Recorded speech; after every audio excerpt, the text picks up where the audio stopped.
नमस्कार भाई सभी को, कैसे आप सब लोग। देखिए आरआरबी एनटीपीसी के अंदर बहुत सारे पद आने वाले हैं 2026-27 की भर्ती के अंदर। नई भर्ती मेरे भाई बहुत जल्द आने वाली है। कब तक आएगी? 12,000 expected vacancy, notification any time, big opportunity, railway requirement 2026-27 के ऊपर बात करने वाले हैं। आपका notification, vacancy, exam, selection, job, इन सभी के ऊपर बात करेंगे। काफी बड़ी स्लाइड मैं आपके लिए लेकर आया हूं। देखिए भाई इस तरीके से बेहतरीन एक एक चीज के ऊपर हम बात कर लेंगे। काफी बड़ी स्लाइड है मेरे भाई, आपको ना अच्छे तरीके से ना कहते ना मजा आ जाएगा। वो सिस्टम होने वाला, एक बेहतरीन अपडेट आपको इस वीडियो के अंदर मैं देने वाला हूं। वीडियो को लाइक और चैनल को सब्सक्राइब कर लेना मेरे भाई, क्योंकि आपको जो आगे की अपडेट है, इसी तरीके की जो प्रोफेशनल न्यूज है, जेन्युइन अपडेट वो हमारे चैनल के माध्यम से आपको दी जाएगी। आरआरबी एनटीपीसी 2026-27 संपूर्ण जानकारी के साथ में और मास्टर प्लान भी हम बताएंगे।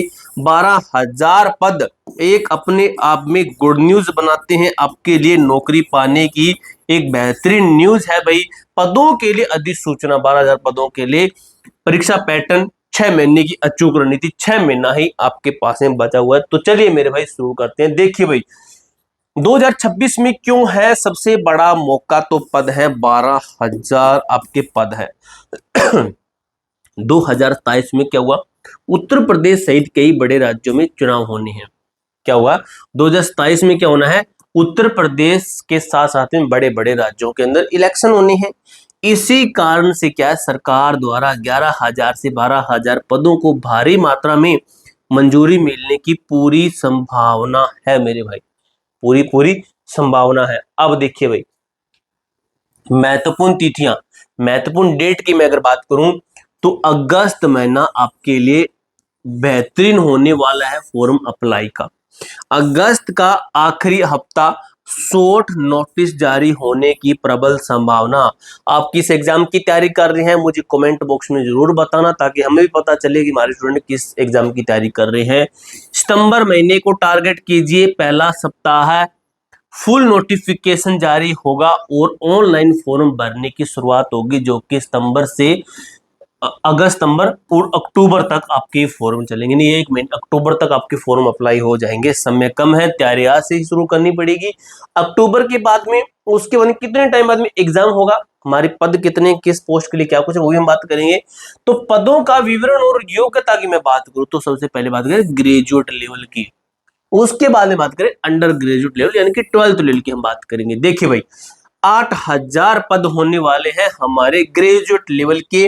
ग्रेजुएशन डिग्री पूरी होनी चाहिए आपकी, बशर्त इसके अंदर ये रहेगी 18 से 33 वर्ष आपकी एज होनी चाहिए। इसके अंदर एज रिलैक्सेशन आपको अलग से दिया जाएगा। अगर मैं बात करूं 12th लेवल, जितने बच्चे 12th पास है, 12वीं पास है आप, तो आपके लिए 4,000 टोटल पद होने वाले हैं। 12वीं पास आप होने चाहिए, किसी भी स्ट्रीम से पास है, ठीक है, किसी भी स्ट्रीम से पास है और कितनी मर्जी परसेंटेज है। 18 से 30 वर्ष आपकी एज होनी चाहिए, आप अप्लाई कर सकते हैं, आप इसके लिए एलिजिबल है मेरे भाई। उसके बाद में हम बात करें, देखिए आयु सीमा में विशेष छूट दी जाती है। मैंने बताया ना आपको कि बिना एज रिलैक्सेशन के ये है, बिना एज रिलैक्सेशन के ये है। अब बात आती है, ये तो यूआर कैटेगरी की बात हो रही है भाई, ये किसकी बात हो रही है? ये तो यूआर कैटेगरी यानी कि जनरल कैटेगरी की बात हो रही है, तो हमें एज रिलैक्सेशन भी तो मिलेगा ना, एज रिलैक्सेशन मिलेगा।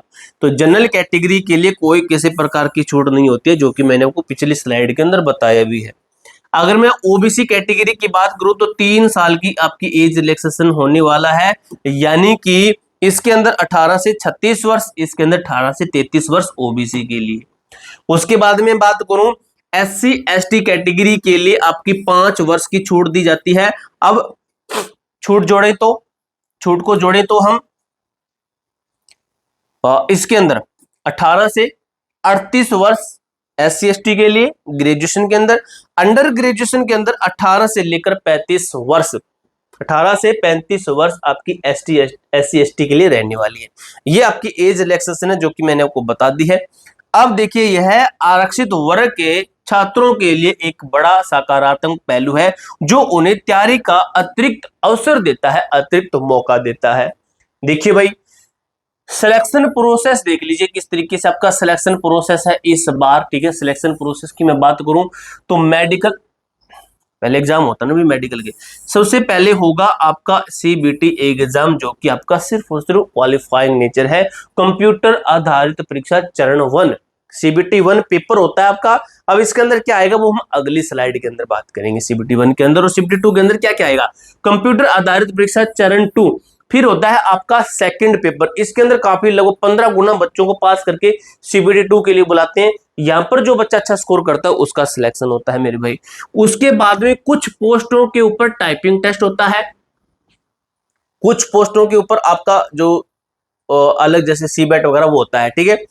टाइपिंग टेस्ट पदानुसार आवश्यकता, ठीक है। उसके बाद में आपका डॉक्यूमेंट वेरिफिकेशन होता है। सबसे लास्ट स्टेज में बनता है आपका मेडिकल। आपका मेडिकल टेस्ट होता है। मेडिकल टेस्ट के अंदर जो बच्चा पास हो जाता है वो उसके अंदर सीधा फाइनल सिलेक्शन ले लेता है। एनटीपीसी के अंदर जो पाना अपने आप में एक बहुत बड़ी बात बन जाती है, क्योंकि यहाँ पर सिलेक्शन लेना समझ लीजिए अपने 2-3 पीढ़ी की जिंदगी सुधार देना। एक अच्छी सैलरी मिलती है भारत सरकार की तरफ से। परीक्षा पैटर्न सीबीटी 1 और सीबीटी 2। अब सीबीटी 1 के अंदर क्या आएगा, सीबीटी 1 की मैं बात करूं, ये सीबीटी 1 का ही बताया गया, सीबीटी 2 का कहां पर है आपका, ठीक है। देखिए एक बार इसको समझते हैं, ठीक है। ये बताया गया है यहाँ पर 50%, 40%, 30%, 35%, कुल समय 90 मिनट, 50%। तो देखिए भाई इनमें से एक सीबीटी 2 का है आपका, ठीक है। 120% आते हैं आपकी, 35-35 70, 70-50 120, 30-30 60, 60-100, ठीक है। तो ये है आपका सीबीटी 2 का, ये है सीबीटी 2 का, ठीक है। ये है आपका सीबीटी 2 का, ये है आपका सीबीटी 2 का, ठीक है। और ये आपका सीबीटी 1 का। सीबीटी 1 के अंदर 30% आएंगे मैथ के, सीबीटी 1 के अंदर 30% रीजनिंग के आएंगे, सीबीटी 1 के अंदर 40% जीके जीएस के आएंगे, ठीक है। 100 मार्क्स का पेपर होगा सीबीटी 1 का, ठीक है। नेगेटिव मार्किंग रहती है 1/3 की, और पहले पेपर के अंदर आपको 90 मिनट का समय दिया जाता है। अब सीबीटी 2 जिसके ऊपर आपकी कट ऑफ लगती है, जिसके ऊपर फाइनल सिलेक्शन होता है, सीबीटी 2 के अंदर आपके 35% रीजनिंग से आएंगे, 35% आपके मैथ से आएंगे, मैथ से, और 35 रीजनिंग से आपके प्रश्न आएंगे, और 50% आपके जीके जीएस करंट अफेयर सामान्य ज्ञान जिसको आप बोल रहे हो साइंस वगैरह, इसी के अंदर सब कुछ आ जाता है। ये आएंगे। ये रहेगा आपका 120 का, ठीक है। ये आपका 120 का रहेगा, और ये रहेगा आपका 100 मार्क्स का पेपर पहला सीबीटी 1, सीबीटी 2 आपका 120% आएंगे। नेगेटिव मार्किंग इसके अंदर भी 1/3 के, इसके अंदर भी 1/3 के, दोनों के अंदर समय आपको 90 मिनट दिया जाता है, यानी कि 1.5 घंटे का आपको समय दिया जाता है इसके अंदर मेरे भाई। अब देखिए सफलता का 180 दिन का मास्टर प्लान, यानी कि मैं इसको देखूं तो लगभग कितना, तो 6 महीने, ठीक है। 6 महीने का हमारा प्लान सुन लीजिए भाई। 6 महीने के अंदर सिलेक्शन वाली रणनीति। सेगमेंट 1 कहता है, सेगमेंट 1 कहता है कि पहले 3 महीने न्यू मजबूत करनी है, हमें क्या करना है, मैथ करना है, रीजनिंग और जीके का बेसिक से चैप्टर वाइज इसका सिलेबस पढ़ लेना है, हमें नॉर्मल जो हमारा बेसिक का कंप्लीट कर देना है।